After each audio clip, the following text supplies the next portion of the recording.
안녕하십니까. 해커스 재정학을 담당하고 있는 서우성입니다. 반갑습니다. 자, 1차 시험 보시느라고 정말 수고하셨고요. 이번 시간은 여러분들하고 재정학 총평, 우리가 해설 강의하고 총평, 그리고 앞으로 어떻게 공부해야 될 것인가에 대해서 전반적으로 얘기를 해보는 시간 가져보도록 하겠습니다. 자, 먼저 1번.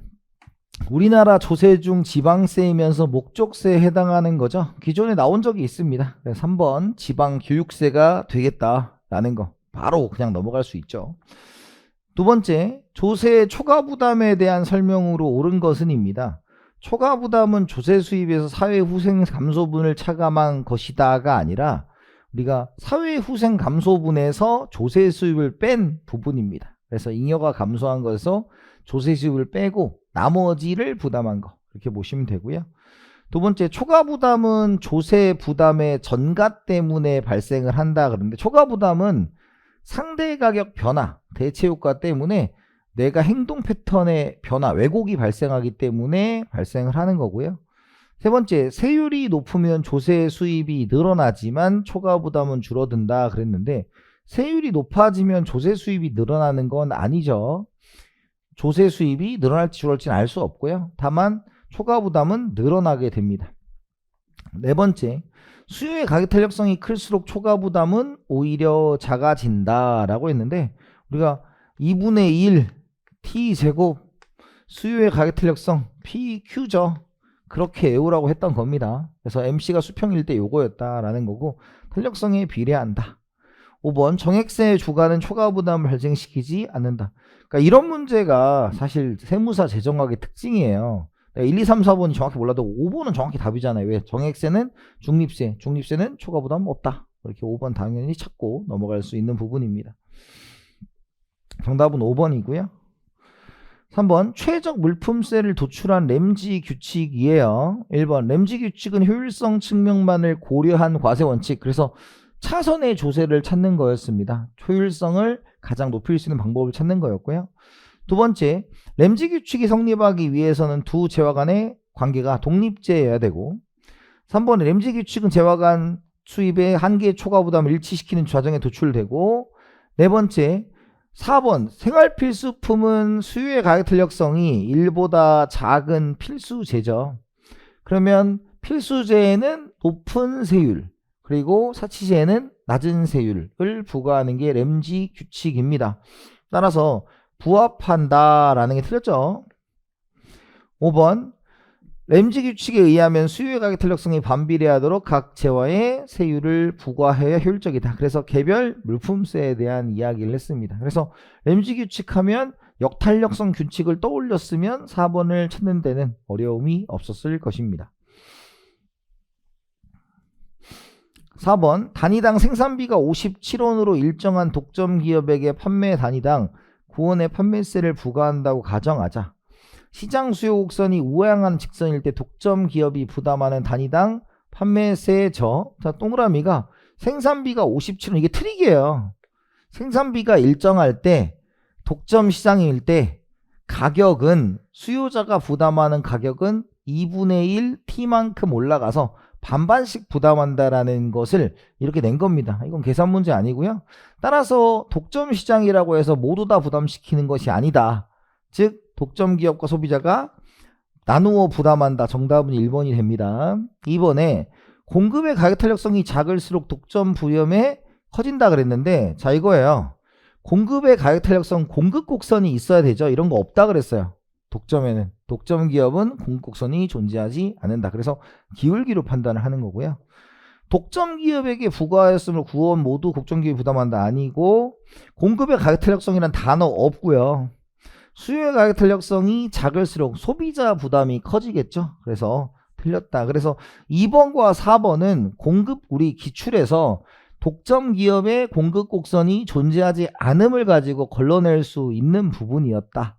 이렇게 말씀드릴 수가 있습니다. 그래서 뭔가 계산해야 될 것처럼 보이지만 우하향하는 수요 곡선을 가진, 직선을 가진 독점 기업의 MC가 수평인 경우, 요거를 그냥 계산 문제인 것처럼 낸 것이다. 정답은 1번이에요. 자, 그 다음에 5번이죠. 5번. 수요 함수가 이렇게 돼 있고 공감수가 이렇게 돼 있다. 정부가 12원의 물품세를 소비자에게 부과한다. 그중 생산자의 부담액은이죠. 그래서 법적 비착은 소비자고요. 생산자의 부담액인데 이것도 그래프를 그려서 푸는 게 아니고 이 정도 문제는 제가 1일 특강 할 때 마지막에 말씀드렸어요. 우리가 기울기가 급할수록 조세 부담을 하는 거다라는 거였습니다.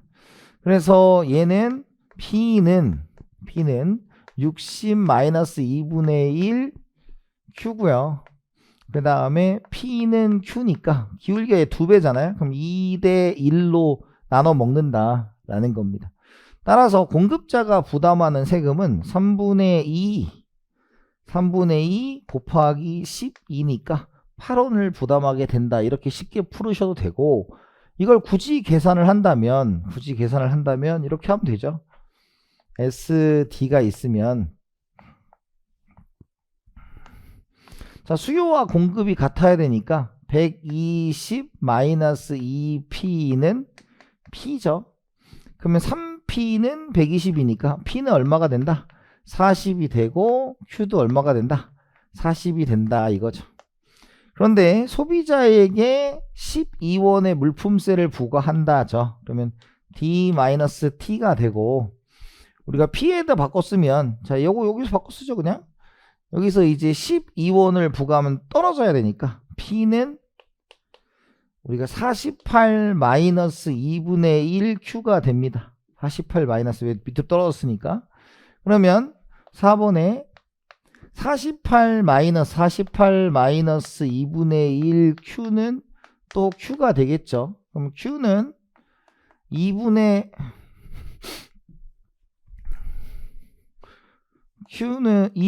3 Q는 48이니까 여기다가 이제 3분의 2를 곱하면 얘는 얼마가 됩니까? 18이니까 36이 되겠죠? 36이 되니까 여기가 이제 뭐야? 36이 되니까 얘도 3일은 36이죠. 그렇죠. 36. 그렇죠. 36이 18이니까 36이 되면 안 되고. 그래서 얘는 32가 되는 거죠. 32. 그래서 이렇게 가격이 떨어지니까 생산자가 8원 부담한다. 이렇게 보시면 되는데 굳이 이걸 다 그려서 풀 필요는 없는 문제였다. 라는 것이었습니다. 자, 그렇게 여기 32, 여기가 32예요. 여기 32예요. 네. 32입니다.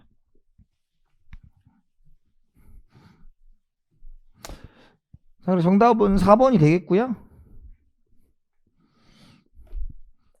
자, 그 다음에 6번입니다.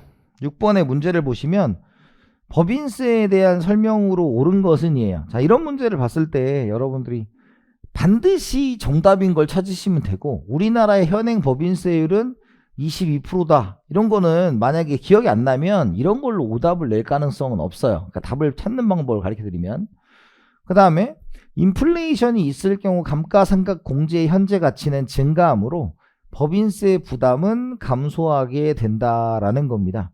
인플레이션이 발생하면 우리가 어떤 자산의 가치가 올라가게 돼요. 그래서 인플레이션은 그 자산의 가치를 올리고 감가상각을 떨구는 겁니다. 따라서 법인세 부담이 증가하게 돼요.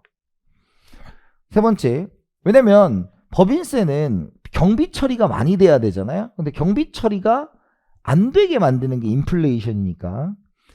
3번, 자기 자본에 대한 귀속이자를 경비료 인정해주지 않는 법인세 세상의 특성이 법인들로 하여금 유상 증가에 대한 의존도를 높인다라고 했는데 유상 증자는 비용 처리가 안 돼요. 그러니까 유인이 안 되는 거죠. 그래서 우리 재정학에서는 기업의 이윤을 극대화하는 것이 목표가 아니라 경비를 많이 잡아서 이윤이 작아지면 법인세에 대한 그 부담이 줄어든다. 요걸 초점으로 맞추는 거였죠. 4번, 법인세가 경제적 이윤에 대한 과세가 되기 위해서는 단기 순이익이 경제적 이윤이 돼야 됩니다. 그래서 다 틀렸으니까 얘밖에 없어요. 얘는 24%로 알고 있어요.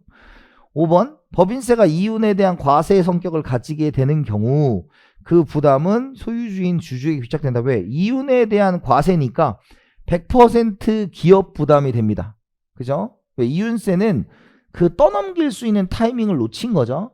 그래서 이윤은 TR-TC가 되는데 지금 여기에 세금을 부과하는 것도 여기서 놓친 거예요. 그래서 그 기업이 모두 부담을 하게 되는데 결국 그 기업이 부담하는 것이 그 기업의 소유주인 주주가 부담하게 된다고 하는 정답은 5번이 되는 겁니다. 그래서 답을 찾는 건 어렵진 않았어요. 얘도.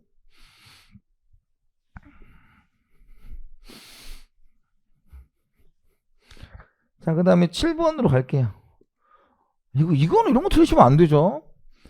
우리나라의 소득세와 부가가치세에 대한 설명입니다.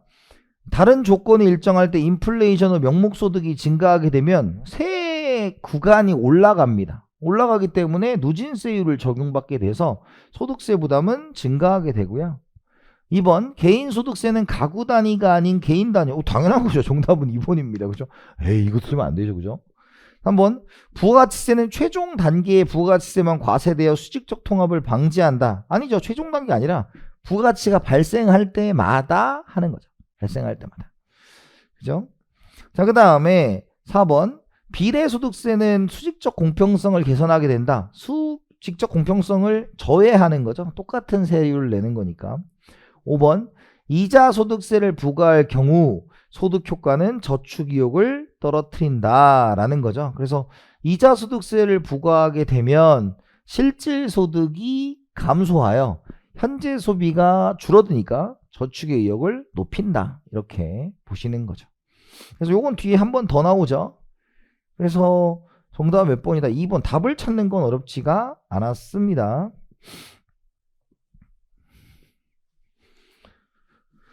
자, 8번 조세 지출의 사례에 해당하는 것을 모두 고르면입니다. 그래서 조세 지출은 실제로 정부가 뭔가를 쓰고는 안 되고요. 뭔가 받을 걸 까준 게 조세 지출이었어요. 그래서 보조금 지급하면 안 돼요.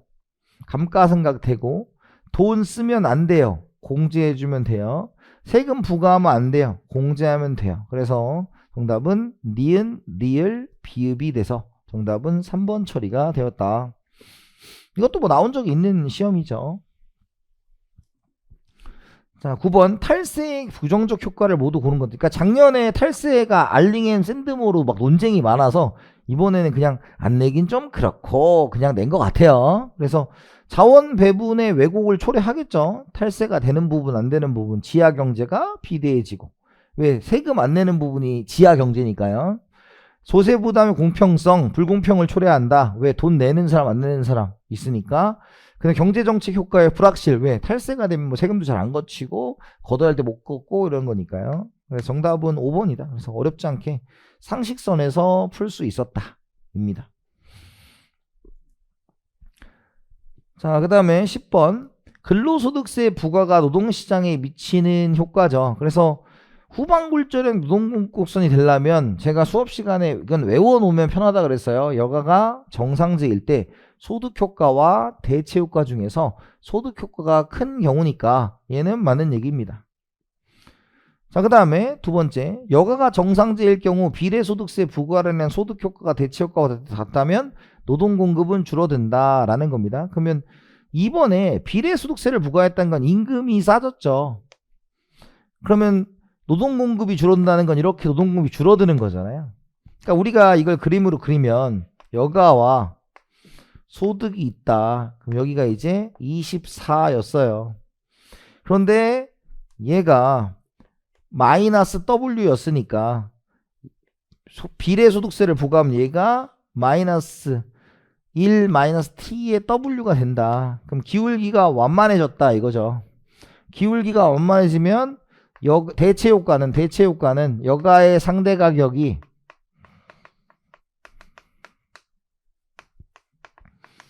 떨어졌다. 기울기가 완만해졌으니까. 그러면 여가 소비가 늘어나서 노동 공급이 감소한다. 이렇게 되는 거고요.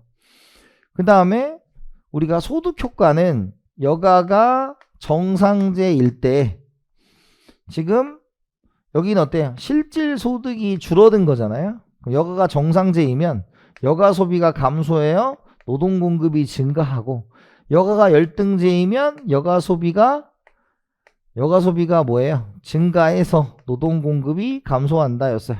그래서 임금이 떨어지면 이렇게 되면 지금 어때요? 여가가 정상제이면 소득 효과가 작다면, 그러니까 대체 효과가 크다는 거죠. 대체 효과가 크면 노동 공급은 줄어든다 라는 겁니다. 우리 GS 뭐 일일 특강 수도 없이 한 거죠. 근데 답도 더 찾기가 쉬웠어요. 이것도 여가가 정상제이면 누진소득세 부과가 노동공급에게 미치는 영향은 비례소득세 부과와 유사하지만 고소득자가 유리하다. 아니 누진세가 어떻게 고소득자에 유리해요? 그러니까 이거는 답을 찾기는 쉽게 준 거죠. 네 번째, 여가가 절등제일 경우 비례소득세 부과하면 노동공급 감소한다. 그죠? 여가가 열등제일 경우 정액세를 부과하면 소득효과만 존재하면 노동공급 감소한다. 정액세 또 나왔어요. 그죠? 그래서 지금 어때? 정답은 3번인데 우리가 여가 소득 모형을 몰라도 이 기본적인 워딩을 알면 풀 수가 있었다. 누진소득세는 빈자가 유리하고 부자가 불리한 제도니까 이렇게 답을 찾을 수 있습니다. 정답은 3번이 되겠고요.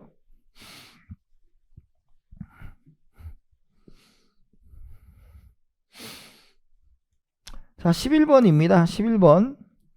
요것도 여러분들한테 항상 말했던 게 상식선에서 풀 수 있는 것이기 때문에 틀리는 게 있다. 왜? 임금이 우리가 이자율이 올라가면 저축이 늘어날 거냐? 그런 것들 따져보는 거였죠. 그래서 얘도 그려보면 C1,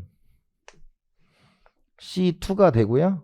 자, 이렇게 돼서 얘가 마이너스는 중요한 게 아니라 그랬어요. 방향성을 묻는 거에 불과하다. 그래서 1 플러스 R이었다라는 거죠. 그런데 얘는 부존점이라는 게 존재하고 부존점을 통과하면서 기울기가 완만해지니까 얘는 마이너스 1 플러스 1 마이너스 t의 r로 바뀌게 된다. 그럼 얘도 마찬가지로 뭐에 대해서 대체 효과는 C1의 상대 가격이 어떻다? 떨어져서 C1이 상승한다 이거죠. 그러면 당연히 저축은 뭐예요? 줄어드는 거죠. 그 다음에 소득 효과에서 이제 소비가 정상제라고 했으니까 실질 소득이 감소하는 거죠. 그러면 우리가 실질 소득 감소로 C1이 감소하게 돼서 얘는 어때요? C1이 감소해서 얘는 어떻게 됩니까? 저축이 증가하게 되는 거지. 그래서 현재 소비는 늘어날 수도 있고 줄어들 수도 있죠. 왜? 대체 효과가 크면 현재 소비가 늘어나고 소득 효과면 현재 소비가 줄어든다라는 겁니다. 다음 1번, 이자소득세 부과 시 현재 소득의 상대 가격은 하락하게 되고 저축은 반드시 감소한다고 말할 수 없고요. 민간 저축이 감소한다고 말할 수 없고요. 그 다음에 소득 효과, 대체 효과 상대가 크게 결정된다. 그래서 이것도 굉장히 많이 본 선지입니다. 5번, 미래 소비는 지금 C2는 당연히 감소할 거고요. 저축은 없습니다. 왜? 제 수업 시간에 2기간 모형은 죽을 거니까. 2년만 사는 거니까. 근데 이제 C1의 상대 가격이 하락했다는 건 C2의 상대 가격은 뭐 했다는 거예요? 증가했다는 거죠. 그럼 C2의 상대 가격이 증가했으니까 C2는 뭐 해야 된다? 줄어야 된다. 그래서 우리가 수업 시간에 뭐라 했냐면 이자율이 떨어지면 C2도 같이 떨어진다. 이렇게 보는 겁니다. 그래서 이제 상대적인 크기가 중요한 게 아니라 얘는 같은 방향이니까 틀렸다. 그래서 정답은 몇 번이다? 4번이다. 이렇게 푸는 거였어요. 그래서 우리가 중점적으로 했던 여가 소득 모형, 그 다음에 이기간 모형 말문제 나온다고 했던 거 그냥 고스란히 나왔습니다.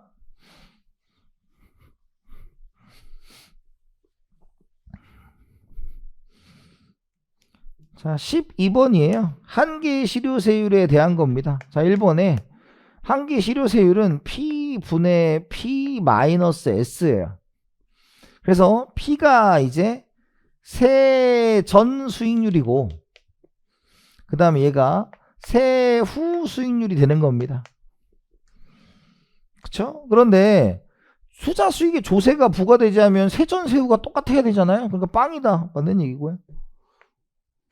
한계 실효세율이 낮을수록 투자에 유리하다. 그러면 실효세율이 낮다는 것은 지금 P와 S 중에서 얘가 더 커야지만 좋은 거죠. 왜? 세후에 나의 수익률이 높아져야 세금의 혜택을 본 거 아닙니까?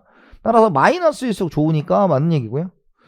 그 말이 한계 실효세율이 음의 경우에 조세가 투자를 촉진하는 결과를 가져온다라고 했어요. 그래서 1번에 대해서 이 얘기를 좀 이해할 수 있으면 이 문제도 어려운 문제는 아니에요. 다만 이제 이 기억 선지는 또 쓴 적이 없는 선지입니다. 참고하시면 좋을 것 같고요. 그래서 정답은 다 맞는 얘기가 된다. 정답은 5번 처리가 되었습니다. 자, 그 다음에 우리가 13번 자본의 사용자 비용을 낮추어 투자를 촉진할 수 있는 조세 정책이 아닌 것은이죠. 그래서 우리가 자본의 사용자 비용인데 본래는 C는 R 플러스 D의 PK죠.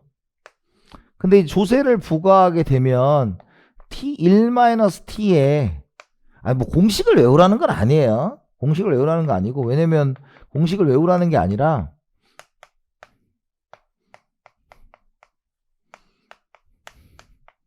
이렇게 나오는 거였죠. 뭐 T를 앞으로 빼도 되고. 근데 이제 중요한 건 사용자 비용을 낮추어진다는 건 세금상의 혜택을 받을 수 있느냐를 물어본 거잖아요. 그러면 가속상각제도는 세금상의 혜택을 받게 해준 거죠. 그 다음에 투자세액 공제도 세금상의 혜택이고, 조세기간 가면은 세금상의 혜택, 법인세일도 세금상의 혜택이죠. 그러니까 여기는 지금 세금상의 혜택인데 5번 근로소득세를 감면하는 건 뭐와 관련된 거다? 그렇죠. 노동자가 돈을 벌 수 있냐 이걸 물어본 거예요. 그래서 정답은 5번. 기업과는 뭐 딱히 관계가 없는 겁니다. 정답은 5번이 되겠다.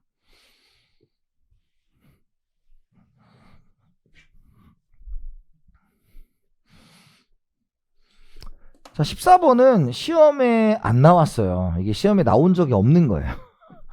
그러니까 항상 제가 말씀드렸죠. 시험에 5문제 정도는 그 해당 회차에 한 번만 내는 문제가 나올 수 있으니까 이런 거에 흔들리셨으면 안 돼요. 그래서 이거는 공부를 굉장히 열심히 하신 분들도 이제 틀릴 수 있는 부분입니다. 이거는 뭐 괜찮아요. 그래서 모딜리아니 밀러 정리해서 1번은 무조건 틀렸어요. 자, 왜냐면 정리라고 전 가르쳤고, 그래서 그 기업의 자본 구조나 아니면 배당 정책, 이정리, 1정리가 자본 구조, 2정리가 배당 정책인데 그 둘은 기업의 가치와 무관하다라는 거예요. 그래서 기억은 틀렸으니까 1번하고 5번은 무조건 아닌데, 자, 기업의 조세가 과세되지 않는 걸 가정하고 있고, 주주의 재산을 극대화하는 걸 가정하고 있고, 모든 투자자와 같은 정보를 가지고 있다라는 것을 찾는 건데, 얘는 맞으시면 잘하신 거고, 이거는 이번 시험에 좀 둔 겁니다. 그래서 이 문제는 또 나온다고 말씀드릴 수가 없어요. 자, 15번 재정적자의 경제적 효과죠. 통화주의 학파는 국채 발행이 구축효과는 국채 발행으로 인해서 이자율이 올라가서 소비와 투자를 줄여서 총수요가 증가하지 않아 라고 한 겁니다. 2번 케인즈 학파는 국채 발행을 통해 조세 부담을 경감시켜도 총수요가 변화 없다고 하였다. 변화가 있죠. 우리가 공공경비 지출에서 승수효과라는 게 있다라는 거예요. 3. 리카도는 재정적자를 국채로 충당하면 총수요를 감소한다. 리카도의 등가정리, 베로의 등가정리니까 둘 다 뭐예요? 정부 지출이 고정되어 있는 상태에서 조세를 감면하고 국채를 발행한다고 해도 아무 일도 일어나지 않아요 라고 얘기하는 겁니다. 그래서 지금 틀렸고 얘가 맞는 거죠. 이것도 엄청 많이 나왔던 겁니다.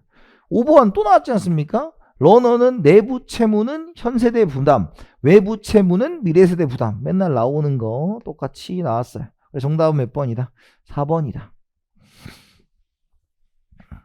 그래서 리카도의 등가정리, 베로의 등가정리 나온다고 말씀을 드렸었죠. 자, 그 다음에 16번 자연 독점인 공기업의 공공요금 설정에 관한 설명으로 옳은 것은 입니다. 1. 규모의 경제가 존재하는 경우 하나의 공기업에서 대량 생산하는 것이 낮은 비용이다. 규모의 경제는 생산량이 증가할 때 이렇게 LAC 평균 비용이 감소하는 거예요. 생산하면 할수록 평균 비용이 감소하니까 한 기업이 대량 생산하는 게 맞습니다. 그래서 맞는 얘기고요. 2번 민간 기업이 생산하고 가격 규제를 하지 않으면 사회적 최적 생산이 가능하다. 그런데 이게 독점이에요. 독점이니까 당연히 과소 생산이 될 겁니다.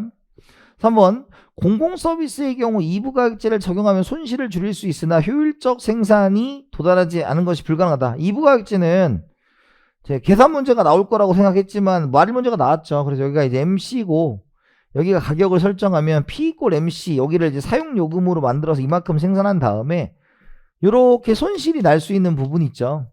손실이 날 수 있는 부분을 고정요금으로 받아서 결손을 줄여라. 그래서 결손도 줄일 수 있고 효율적인 생산도 가능하기 때문에 틀린 거고요. 4번 한계 비용 설정을 사용하는 경우 해당 공기업의 경제적 이유는 양해된다. 우리 외우라고 했잖아. 4번 5번. 한계 비용 설정, 가격 설정은 효율적이지만 손해예요 라고 했어요. 그러니까 틀렸고 손해봐야 되니까. 평균 비용 가격 설정은 손실은 없지만 비효율적 과소생산이 됩니다 라는 거예요. 그래서 손실이 없죠. 정답은 1번이다. 그래서 이것도 나온 적이 있는 선지입니다. 뭐 어려움은 없었을 거라고 생각을 해요.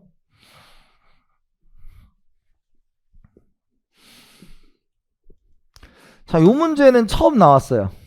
요 문제는 처음 나왔어요. 그래서 독점적으로 가스를 공급하는 K가스공사는 동일 비용으로 가스를 생산하여 산업용과 가정용으로 구분하여 판매하고 있다.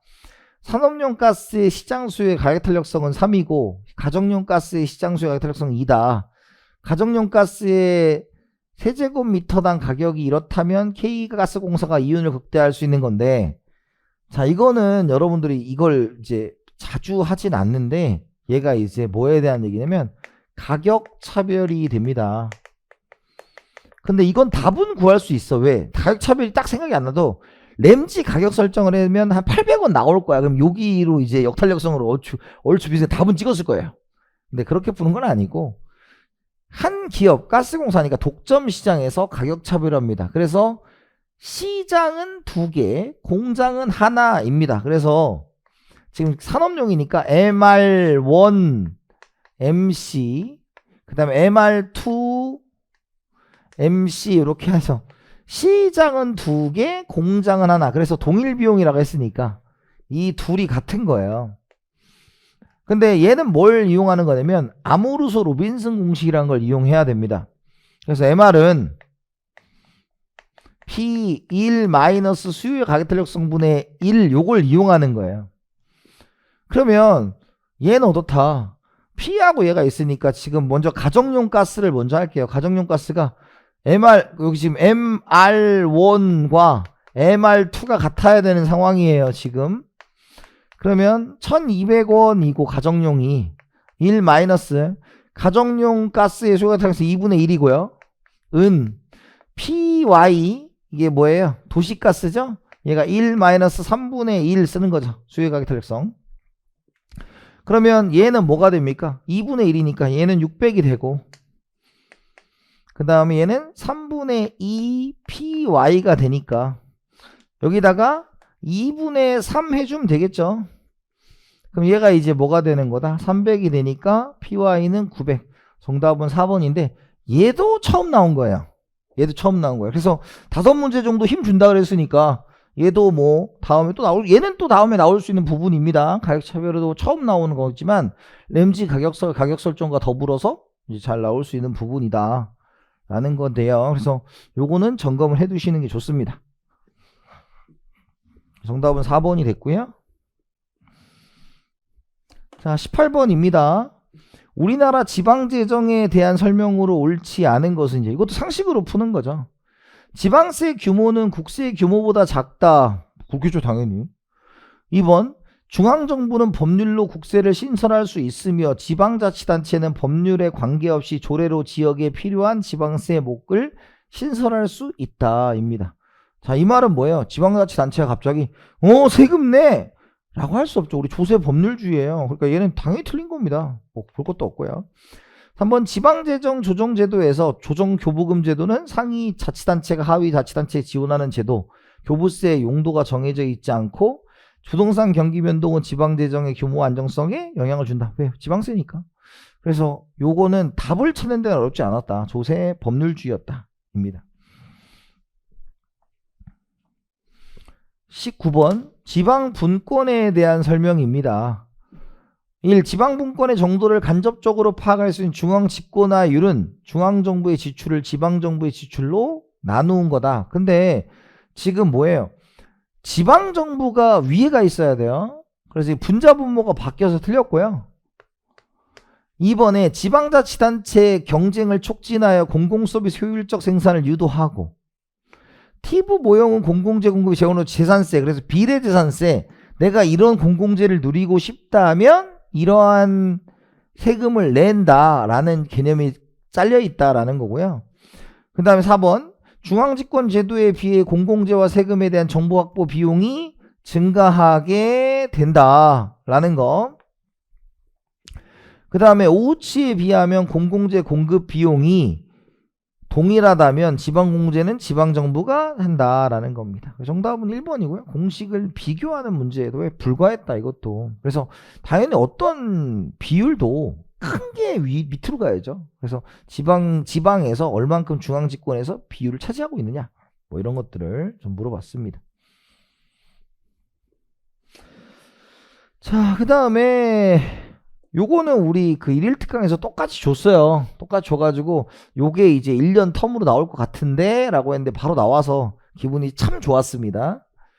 자, 그럼 여기 과세 가능소득이 4,500만 원이니까 한 개의 세율이 뭐예요? 여기에 적용을 받는 18%가 되겠고요. 그 다음에 지금 과세 가능소득이 이러니까 실효세율은 총소득이 얼마다? 5,500이다. 그런데 지금 1200에서 3000까지니까 지금 1800에 대해서 0.09를 하고 더하기 4500이니까 1500에 대해서 곱하기 0.18 이렇게 하면 되는 거죠. 그죠? 그러면 요걸 싹 계산을 하니까 여기가 이제 162에 뭐 270 여러분 계산기로 두들겨 보면 되죠. 그럼 이렇게 하면 7.85가 나올 거예요. 7.85. 그래서 정답은 3번 철인데 이건 2021년에 똑같이 나왔던 문제를 숫자만 바꿔서 낸 겁니다. 그래서 1일 특강 때도 이거 나올 것 같으니까 풀어보시라고 말씀드렸던 거고요. 자, 21번은 나온 적이 없어요. 나온 적이 없고, 자, 이 문제는 뭐 다음에 나온다고 말은 못하겠지만 여기에 너무 이렇게 항상 저는 말씀드리는 게 재정학 80점 맞으면 되잖아요. 근데 이런 것까지 다 하려고 그러면 나머지를 놓칩니다. 뭐 하는 방법을 가르쳐드리면 우리가 소비자 1과 2의 두 재화의 X와 Y를 소비하는 순수 교환 경제에 부존자원 이렇게 됐다는 것은 에지워즈 상자를 그려라 라는 뜻이에요. 그러면 18 더하기 22는 40이고요. 12 더하기 8은 20이에요. 그래서 얘는 부존자원이 어떻게 돼 있다. 자, 이런 거예요. 얘가 이제 0에서 42 X제가 있고요. 0에서 22 Y제가 있는 거죠. 그러면 지금 효용함수가 이렇게 되어 있다는 것은 지금 우리는 배웠어요. 소비의 파레토 효율성은 MRS XY가 같아야 되는데 MUY분의 MUX가 됩니다. 그러면 걔는 뭐가 돼요? 결국은 X분의 Y가 돼서 뭐가 되는 거예요? 우리가 원점에 대해서 볼록한 형태가 되는데 이 얘기는 골고루 소비하는 게 좋다는 거거든요. 골고루 소비한다는 것은 결국 요 대각선상의 위치에서 뭐 여기가 됐든 여기가 5A로 놓고 소비자 이제 51, 52가 되겠든 뭐 여기가 됐든 지금 I1, I2가 이제 같은 거야 돼요. 그러면 여기는 결국 기울기가 뭐가 나와야 돼요?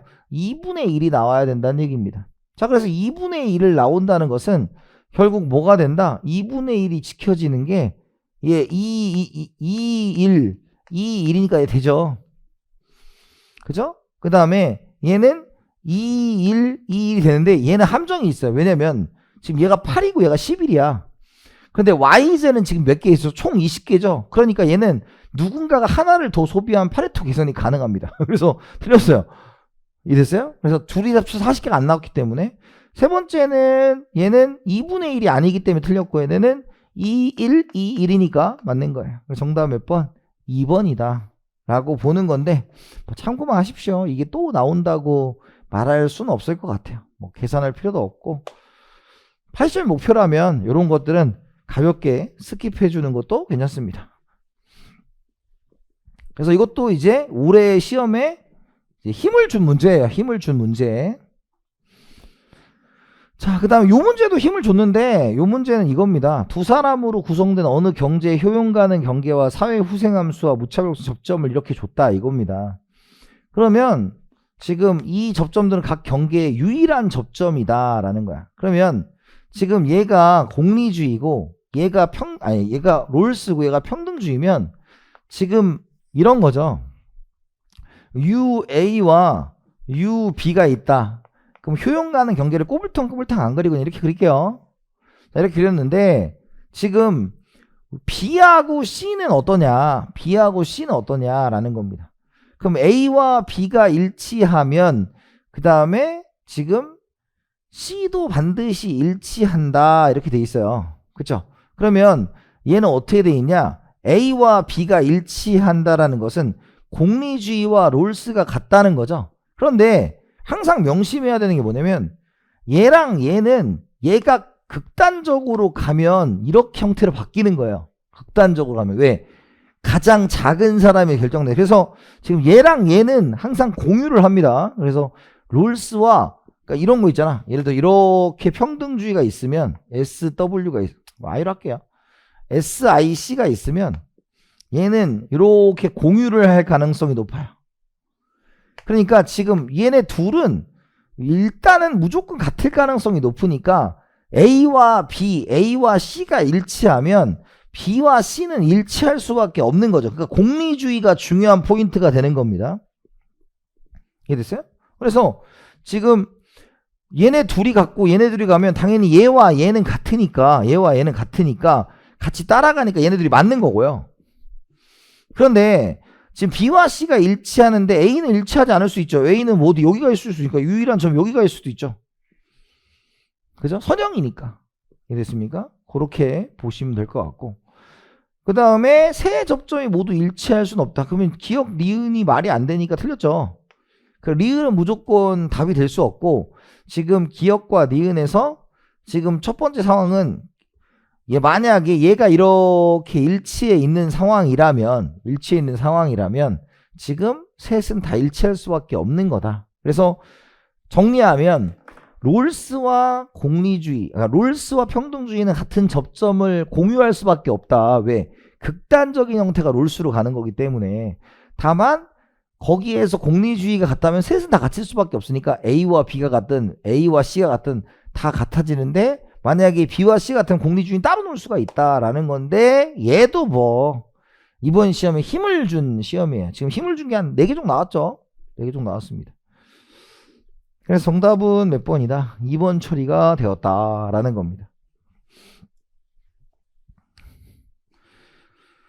자, 그 다음에 23번에 보시면 후생경제학의 기본 정리입니다. 제1정리는 완전 경쟁 시장에서 개인의 이기적인 선택의 결과가 사회적 관점에서도 효율적인 자원 배분을 도출한다. 이것을 보이지 않는 손이라고 얘기를 했던 것이고요. 두 번째, 이 정리는 효율성이 공평한 자원 배분을 보장한다는 의미이다. 틀렸죠. 이 정리는 공평성을 추구하는데 효율성이 깨지지 않는다는 거지. 효율적이면 공평하다라는 말은 말이 안 돼요. 파레토 효율성에 그런 말은 없고 후생경제학도 마찬가지죠. 그 다음에 후생경의 1정리와 2정리에서 1정리에는 우리가 뭐 기본적으로 시장 실패 요인이 없다면 뭐 이런 얘기가 있고 2정리에는 볼록성이란 단어가 들어가요. 그래서 1정리, 2정리의 기본적인 내용을 우리 그 1일 특강에서 다시 한번 점검을 해드렸습니다. 어차피 그 기본 내용 정도 물어본다. 그래서 볼록성과 2정리는 관련이 있으니까 틀렸다. 그래서 정답은 1번 처리가 되었다라는 겁니다.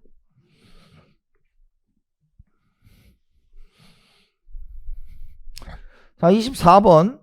긍정적 외부성이 있는 양봉업자가 생산하는 벌꿀에 대한 수요함수가 이렇고 외구 한계 편익이 이렇고 한계 생산 비용이 4라면 사회적 최적 생산량은 이렇죠. 그래서 이것도 1일 특강에서 똑같이 풀어줬습니다. 그래서 비용은 하나고요. 수요가 2개면 항상 뭐에 대해서 놓고 풀어야 된다?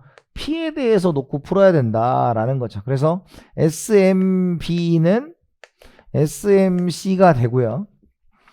SMB는 PMB 플러스 EMB가 되니까 자, PMB는 외부니까 풀면 P는 5 마이너스 2분의 1 Q가 되는 거죠. 이 P가 뭐예요? MB입니다. MB. 그 다음에 EMB는 우리가 얘는 뭐가 돼요? 얘도 더하기 P는 P로 바꿔 쓰면 2분의 5 마이너스 2분의 1 Q가 되겠죠. 그죠? 그러면 이제 P를 빼고 이제 P를 없애고 더해주면 됩니다. 그죠? 그러면 얘는 이제 2분의 15죠. 2분의 15. 2분의 15고 그 다음에 마이너스 2분의 1Q가 되겠죠. 아니 이번에서 2분의 Q는 아니지. 두 개 더하면 Q죠. Q는 얘가 이제 뭐예요? 4니까 4 이렇게 한 거죠. 4. 그럼 Q는 얼마가 됩니까? Q는 넘기면 4 빼주면 되죠. 그러면 얘가 뭐야? 7.5잖아. 7.5 빼기 4는 3.5도. 정답은 2번이죠. 그래서 수두로 빽빽하게 풀었던 문제고 1특강에서 다시 한번 봐라라고 말씀드렸던 문제였습니다.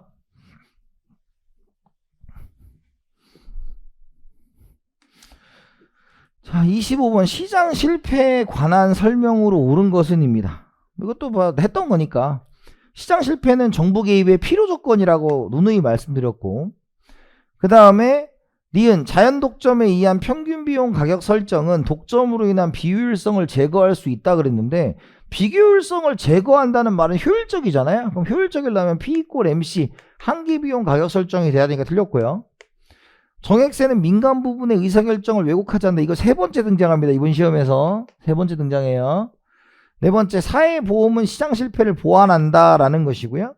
공공재는 경합성과 배대성의 특징으로 인하여 그죠? 배대성과 경합성이 아니라 비배대성과 비경합성이 되는 거죠.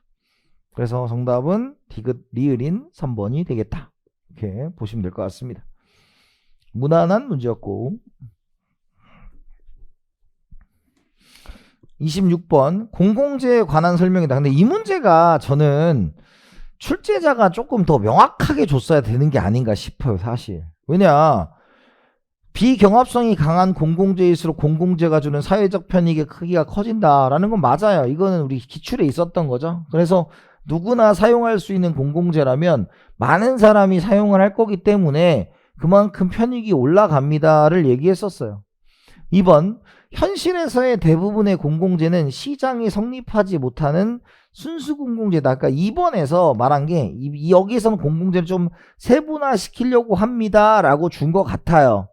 그래서 현실에서는 그렇지 않다라는 거고 뭐 클럽제는 배제성의 적용이 불가능하다. 그런데 클럽제는 헬스클럽이니까 비용을 지불한다. 그래서 사람들이 많아지면 내가 낼 비용이 줄어들고 편익도 더 줄어든다. 뭐 이런 얘기를 할 수 있는 거죠. 틀렸고요. 근데 이 4번에서 모든 공공재는 비배제성과 병합성을 동시에 충족한다는데 이 모든 공공재라는 공공재의 정의는 사실 이거잖아요. 근데 출제자는 항상 이제 이해를 해야 되니까 얘는 지금 2번에서의 얘기를 했으니까 4번, 2번, 4번, 2번에 이걸 썼으니까 이 모든 공공재가 현실에서의 공공재를 얘기하려고 했던 게 아닌가 싶어요. 근데 이런 문제는 좋진 않습니다. 공공재의 정의를 다 뒤집어야 되는 상황이기 때문에 5번 공공재의 소비자들은 자신의 손을 정확하게 표출 안 하죠. 그래서 가상수요 곡선을 얘기한다 라는 겁니다. 그래서 정답은 1번 처리가 되는데 조금 좀 뭐랄까 설명이 좀 그랬다 라는 거라고 볼 수는 있어요. 뭐 답을 찾는 데는 뭐 어려움은 없었을 겁니다. 자, 요 문제인데 요 문제도 어렵진 않은데 이제 여러분들이 보다 투표제라는 거를 기억을 좀 하셔야 되겠죠. 보다 투표제는 점수를 1점씩 까는 거예요. 그러면 얘가 이제 4점, 3점, 2점, 1점 주는 거예요. 그러니까 이게 1점씩 까는 거니까 4명이니까. 그러면 A는 지금 A, B, C, D를 하면 여기서 지금 A가 16점을 얻었어요. 16점. 그죠? 그럼 B는 뭐예요? 12점을 얻었고 C는 8점을 얻었고 얘는 4점을 얻었습니다. 자, 이런 거예요. 자, 그 다음에 두 번째 얘는 3을 곱해야 돼요. 3을 곱해야니까 3, 4, 12예요. 12. 그 다음에 얘는 어떻게 돼요? 3, 3은 9가 되겠죠. 9. A는 3이 6이 되겠고요. 그 다음에 C는 3점이 되겠죠. 그 다음에 C는 2명이니까 여기서 2만 곱분되니까 얘는 4, 2, 8. D는 3, 2, 6. 그 다음 B는 2, 2, 4. 그 다음 A는 2, 2, 2니까 얘는 다 더하면 몇 점이에요? 24점이고 얘는 28점이죠. 나머지는 얘보다 작으니까 B가 되겠네요. 그래서 이 문제는 어려운 건 아닌데 여러분들이 좀 당황을 했을 만한 문제다 라는 겁니다. 그래서 보다 투표제는 그냥 1점씩 빼가지고 최종 4가지 안에 있으면 1점씩만 빼면 되는 거였는데 너무 어렵게 생각하지 않았으면 뭐 답은 2번 찾을 수 있는데 요것도 경험치가 없으면 틀릴 수 있으니까 뭐 그렇다 치고요.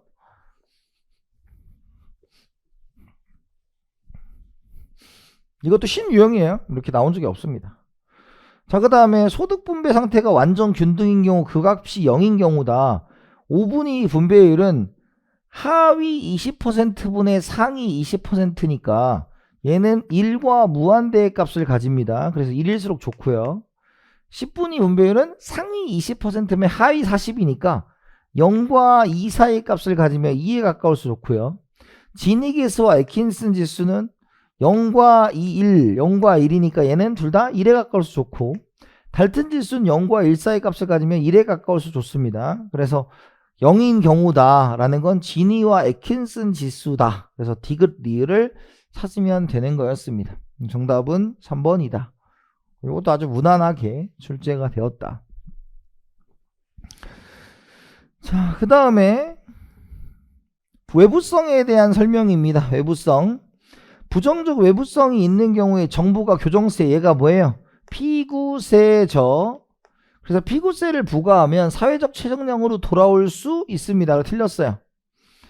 그죠? 그래서 피구세를 부과해서 돌아올 수 없으면 왜 부과를 합니까? 그건 말이 안 되는 얘기죠. 그래서 기본적으로 효율성을, 조세의 대부분은 효율성을 나쁘게 만드는데 피구세가 좋게 만든다. 이런 얘기를 드릴 수 있고요. 연구 기반의 연구개발 활동은 외부성의 특성을 가지고 있고 코즈의 정리가 성립하려면 재산권이 명확하게 설정되어 있어야 되고요. 어떤 행동이 상대각의 변동을 가져와서 발생하는 외부성을 금전적 외부성이라고 하고 양봉업자가 인근 과수원의 생산에 영향을 준 것은 기술적 외부성이다. 그래서 기술적 외부성은 실질적 외부성이다라고 몇 번 말씀드렸어요. 그래서 정답은 1번. 이것도 어렵지 않게 답을 찾을 수 있었습니다. 자, 그 다음에 이제 꽁도세 승자의 문제예요. 근데 우리 투표 역수를 하려면 우리 꼬리 잡기 해야 된다 그랬잖아. A, B, C, B, C, A, C, B, A예요. 근데 얘가 틀렸지. 그죠? 그 말은 뭐냐면 지금 C하고 B하고 A하고 있으면 꼬리 물기가 안 돼. 그래서 5번은 아니고요. 이런 경우에는 그럼 4번도 아니에요. 왜? 당연히 아니니까. 근데 이제 뭐 A랑 B랑 붙이고 뭐 이렇게 하죠. A랑 B랑 붙이고요. 그 다음에 이제 C랑 붙이는 거죠. 한 번만 해보면 되는 겁니다. 그래서 A랑 B랑 붙이면 A를 좋아하는, B를 좋아하는, 그 다음에 C가 되겠죠? 그럼 여기가 이제 B가 올라가는 거예요. 자, 그 다음에 이제 B가 올라가면요. 자, 이제 B를 좋아하는 B, C를 좋아하는 C, 그 다음에 얘가 누구예요? A가 됩니다. 그래서 B가 승자가 돼요. 다 해보셔도 B가 이길 수밖에 없어요. 왜? 이 순위가 B가 있기 때문에. 이해됐습니까? 그래서 정답은 2번인데 뭐 어떻게 해보셔도 B밖에 안 나와요. 그래서 여러분들이 요거는 신유형이라고 보기는 어렵고 꼬리물기가 안 되기 때문에 그냥 붙여보시면 얘가 답이 나온다 라는 걸로 답을 찾는 데는 어려움이 없을 겁니다.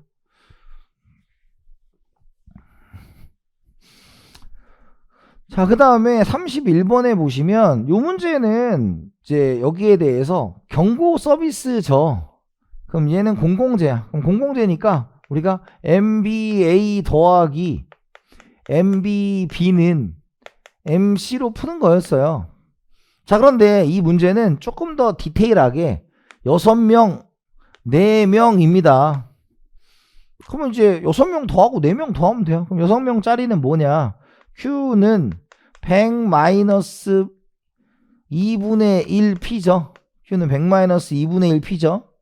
그죠? 그러면 얘는 다시 뭐에 대해서 P에 대해서 바꿔주는 거예요. P는 200 마이너스 2Q가 되는 거죠. 이런 애가 몇 명이에요? 6명이지. 6명. 그럼 6명이니까 여기다가 곱하기 6을 해주면 됩니다. 그러면 1200 마이너스 12Q가 되는 거죠. 요게 지금 어디에 살고 있는 해안 지역에 살고 있는 분들이고, 그 다음에 내륙 지역은 Q는 50 마이너스 3분의 1P가 되겠죠. 그러면 얘도 P는 150 마이너스 3분의 3Q가 되겠죠. 그죠? 그럼 이런 분이 몇 명이다? 4명이다. 그럼 4명이니 곱하기 4를 하면, 그죠? 600 마이너스 12Q가 되겠죠. 그래서 지금 P 얘는 뭐가 되는 거야? P 내륙, 아니 P 해안, 그 다음에 P 뭐가 되는 거야? 내륙에 대한 사람 전체가 되는 거야. 개별이고 이건 시장 전체가 되는 거니까. 그럼 이걸 더하면 얘랑 더하면 어떻게 돼요? P 전체는 1800 마이너스 24Q가 되는 거죠. 그죠? 그 다음에 한개 비용이 얼마다? 840이다 이렇게 돼 있어요. MC. 그러니까 지금 이 문제는 요걸 조금 더 디테일하게 둔 거지 뭐 되게 어렵다고 볼 수는 없지만 낯설 수는 있어요. 낯설 수는 있는데 뭐 몇 번 문제를 풀어보셨으면 다른 쪽에서 풀어보셨으면 그렇게 어려운 문제는 아니었다 얘는.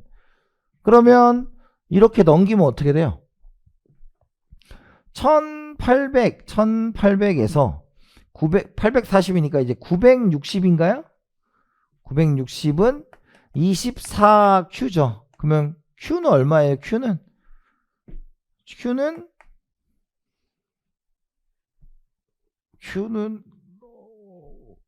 40 계산이 안 돼. 40. 그죠? 그러면 맞잖아요? 40. 그러면 Q는 40이다 라고 돼 있고요.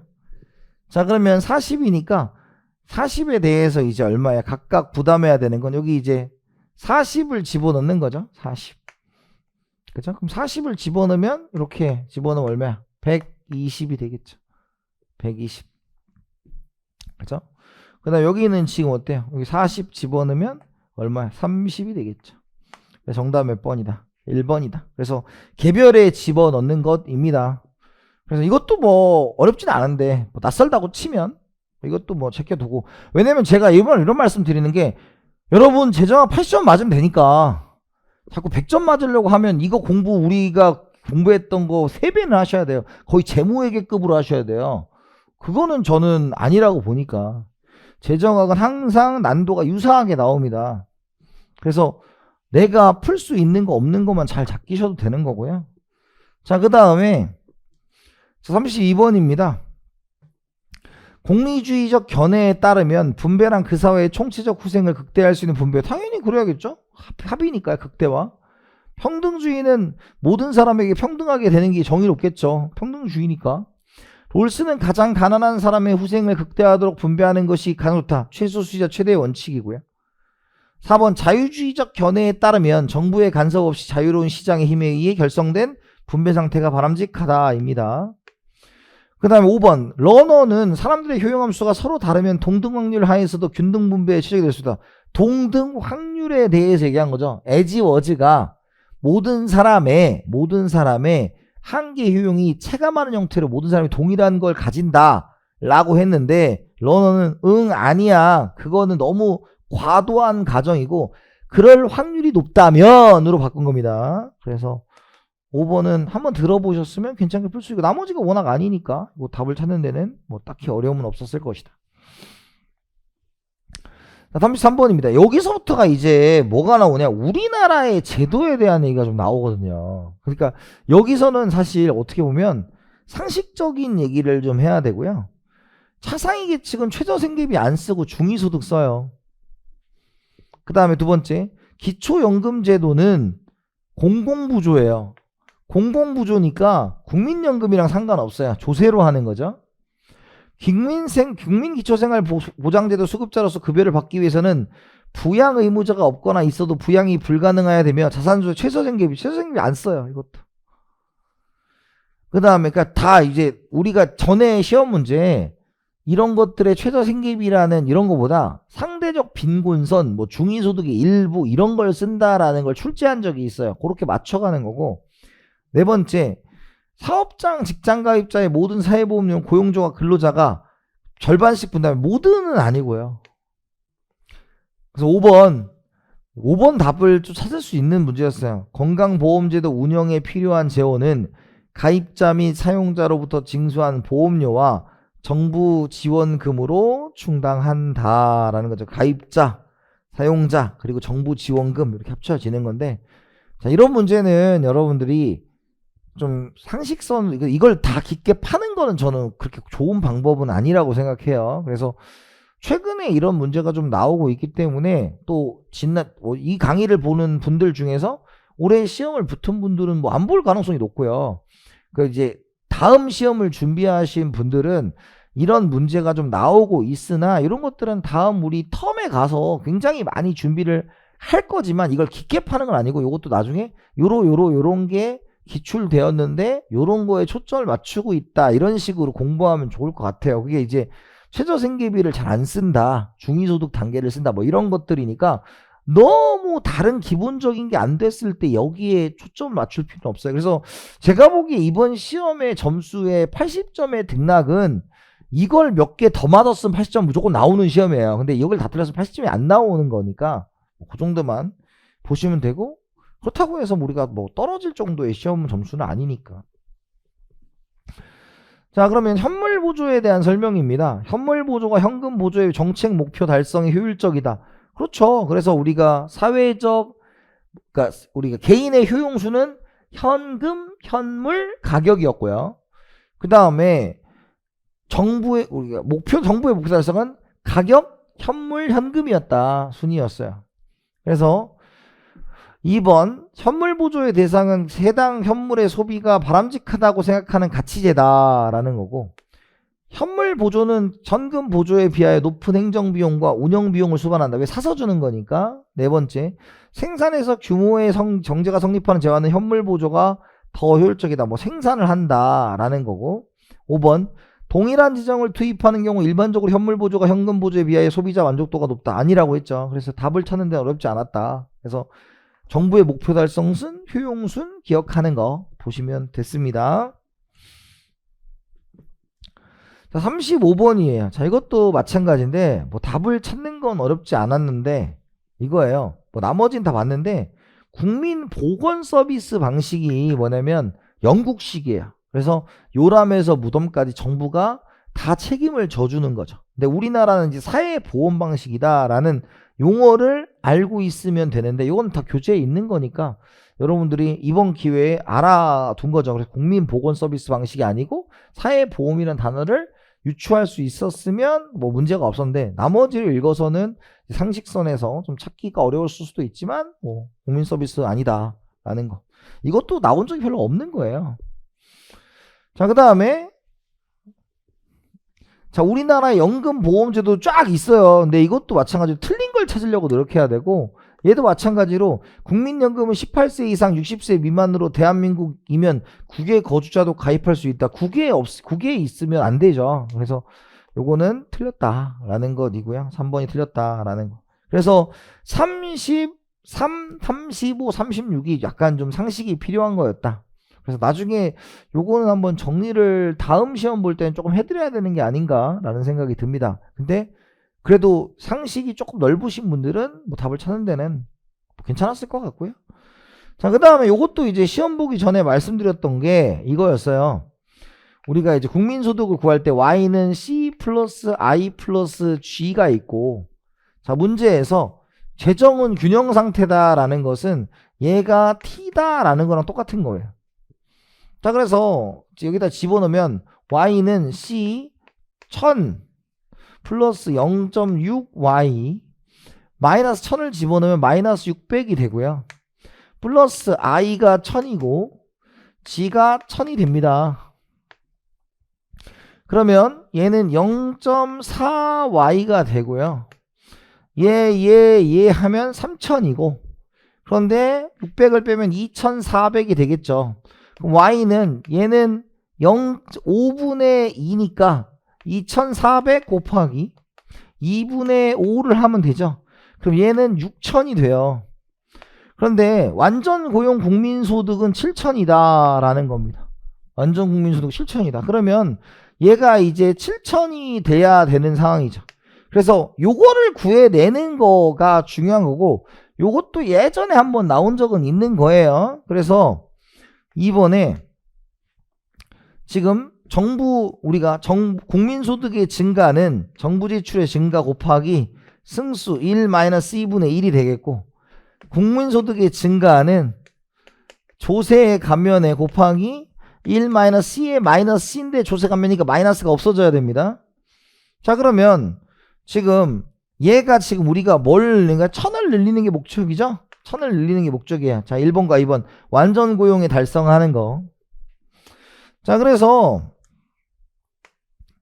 그러면 얘가 이제 뭐예요? 정부 지출이 되는 것이 뭡니까? 그러니까 1000은 우리가 정부 지출 곱하기 지금 한계 소비 성향이 0.6이잖아요. 그럼 0.6분 이렇게 빼는 거죠. 그럼 얘는 0.4분의 1이니까 얘는 결국 뭐예요? 요거 뒤집으면 얘 2.5가 됩니다. 2.5. 그럼 2.5면 얼마가 돼요? 얘가 이제 400이 돼서 얘는 맞는 거고, 그 다음에 얘는 1000은 델타 t에 곱하기 얘는 0.4분의 마이너스 c죠. 그럼 얘가 뭐예요? 0.6이 되죠. 그럼 얘는 이제 뭐야? 얘가 이제 1.5에요. 1.5니까 얘는 얼마가 돼야 됩니까? 1.5니까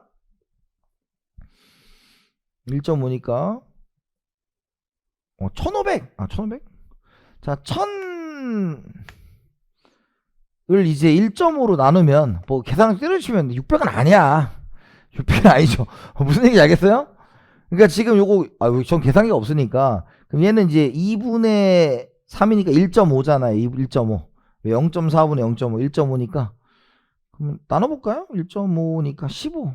만 15니까 이게 딱 안 떨어져요. 그래서 이렇게 나올 수가 없다 라는 거예요. 그다음 정부 지출 증가에 국민소득이 더 많이 든다. 승수효까지는 정부 지출의 승수가 더 크다 그랬고, 그 다음에 조세 감세 시에 조세 감세액보다 국민소득 증세가 크다. 왜? 조세 승수가 발생을 하고, 그 다음에 경기 침체 등으로 민간의 한계 소비 성향이 줄어들게 되면 정부 지출이 유발하는 국민소득의 증가분은 줄어들게 된다. 근데 이것도 이제 자주 다루는 주제는 아니었으나 나온 적은 있으니까 이것도 이제 앞으로는 좀 해둬야 되겠죠.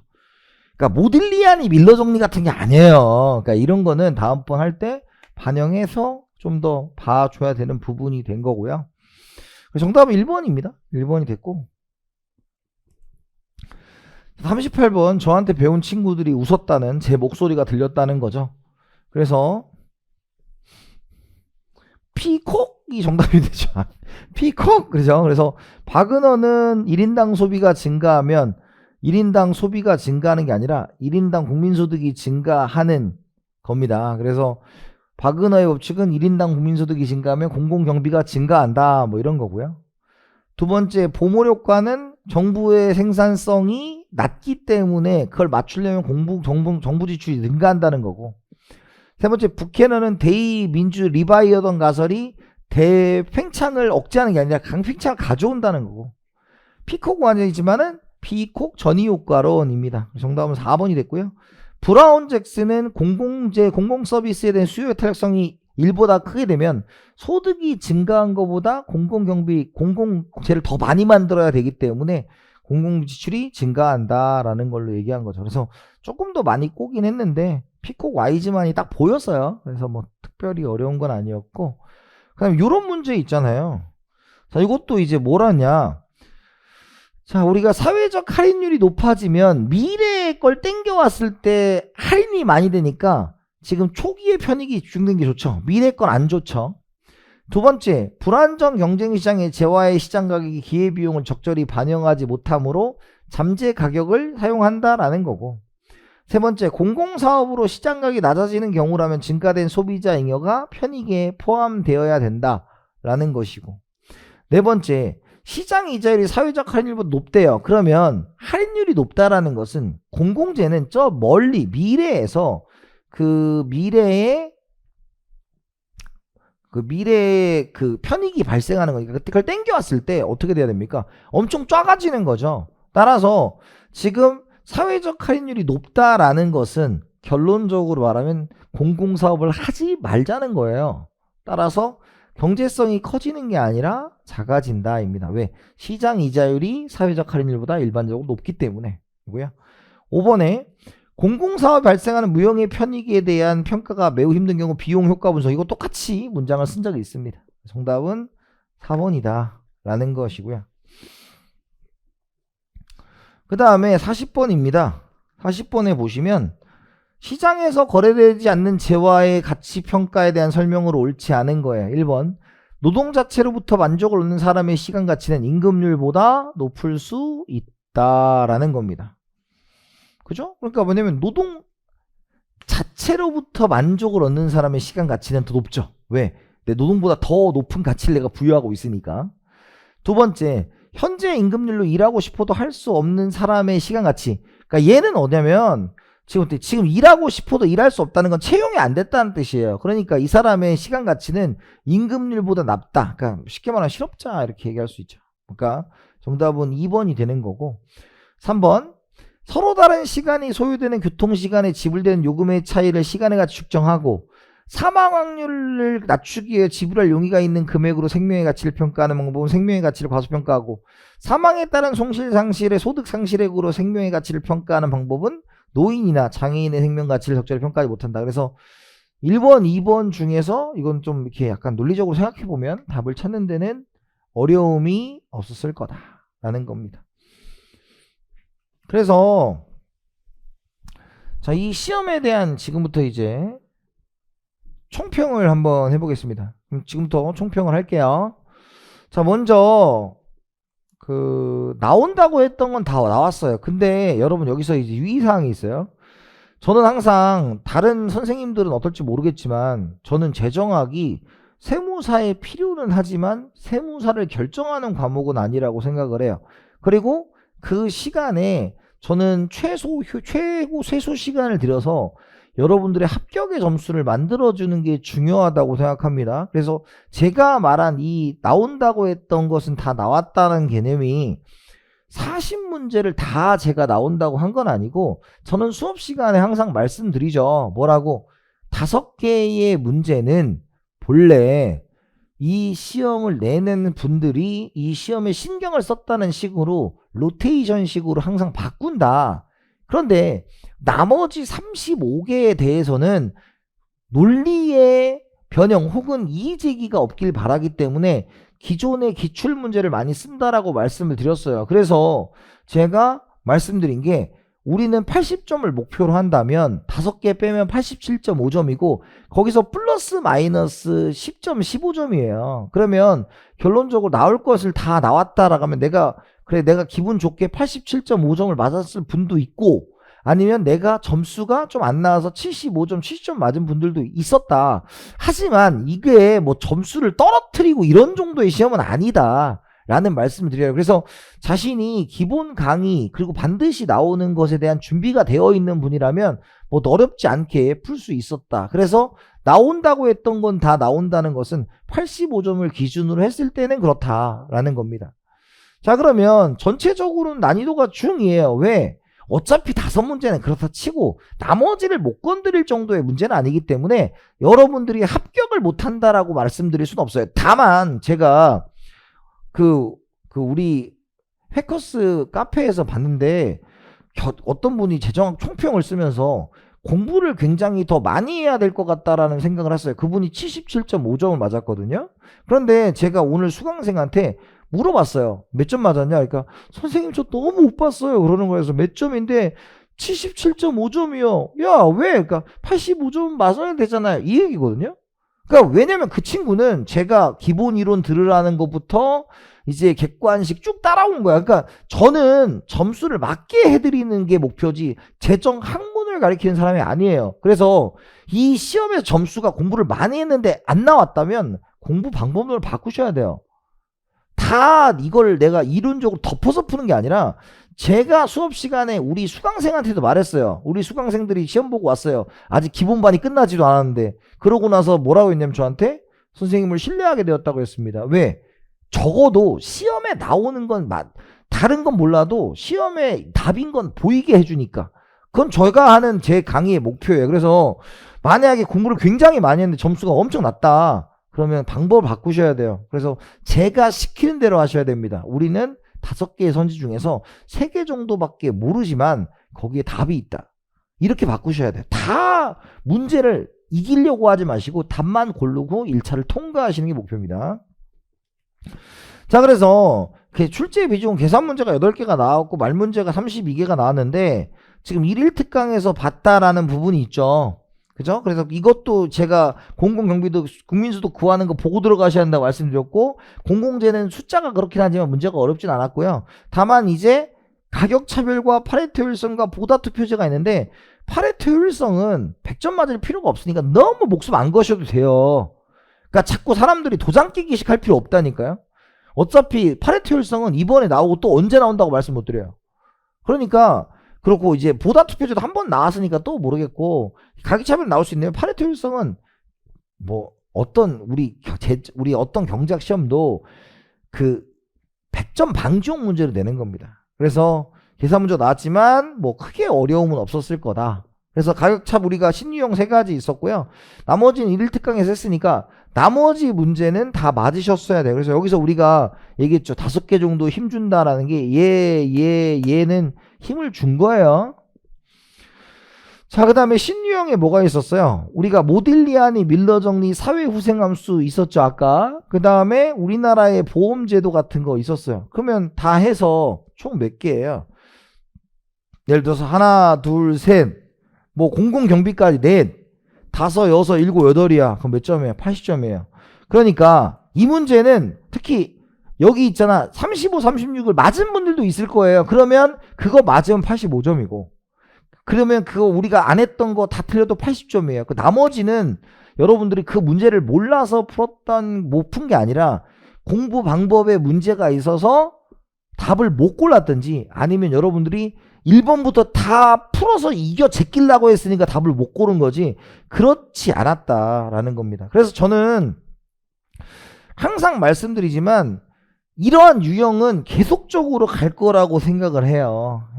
그래서 제가 공부했던 방식, 제가 수업 시간에 주로 얘기했던 거 그거는 80점 만드는 전혀 지장이 없었다라는 것이고요. 자, 그래서 저는 경향성에 대해서 좀 말씀을 드리고자 합니다. 첫 번째가 복잡한 계산은 안 나왔어요. 복잡한 계산은 안 나왔어요. 파레토 효율성도 복잡한 계산은 아닙니다. 그건. 다만 그 내용 자체를 설명하려면 좀 너무 깊은 얘기이기 때문에 설명을 살짝만 해드린 거고 깊은 내용을 내진 않아요. 항상 나머지는 여러분들을 합격을 시키려고 하는 거기 때문에 깊은 내용을 내진 않습니다. 그래서 지금까지 기출되었던 것들에 대해서 기출선지를 내가 명확하게 기억을 하고 계셔야 돼요. 그래서 학문하지 마시고요. 세 번째, 사회보장제도를 강화하고 있는 추세예요. 근데 올해 유독 작년에는 한 문제였는데 이번에는 한 3문제 정도를 냈기 때문에 요거는 내년에는 한 번 더 점검을 들어가야 되지 않을까 싶습니다. 다만 지금 올해 3문제가 나왔기 때문에 더 이상 건드릴 부분이 별로 없을 거예요. 그래서 오히려 내년에는 그런 불확실성이 조금 없어졌을 거다 이렇게 말씀을 드릴 수 있습니다. 그래서 여러분들 내년 시험 보시는 분은 더 좋은 거예요. 다 나올 게 나왔기 때문에. 그래서 저는 솔루션을 드립니다. 다시 한번 말씀드릴게요. 재정학 100점 맞으려면 재무회계 세법만큼 공부하셔야 돼요. 근데 이번 시험 보면 세법에서 꽈락이 나오신 분들이 있고 나머지 우리 뭐 선택법 같은 경우 그리고 재정학 같은 경우는 그 누구도 이거에 대해서 시비를 걸지 않아요. 그만큼 선택법 물론 행소법은 뭐 작년에 그렇게 나올 수도 있지만 재정학은 항상 저는 뭐라고 하냐면 80점 기준이다.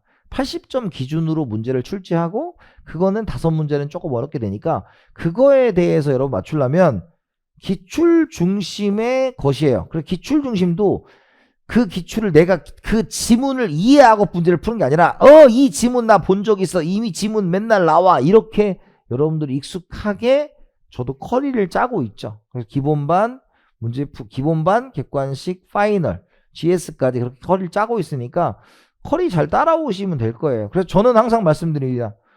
저도 재정학을 가르치면서 재정학을 학문처럼 가르치고 싶다는 그러한 욕심에 빠지고 그런 유혹에 빠져요. 근데 재정학을 가르치는 사람으로서 정말 여러분들의 합격을 원하기 때문에 딱 합격시킬 수 있는 만큼만 가르친다는 거 알려주세요. 몰라서 못 가르치는 거 아니에요.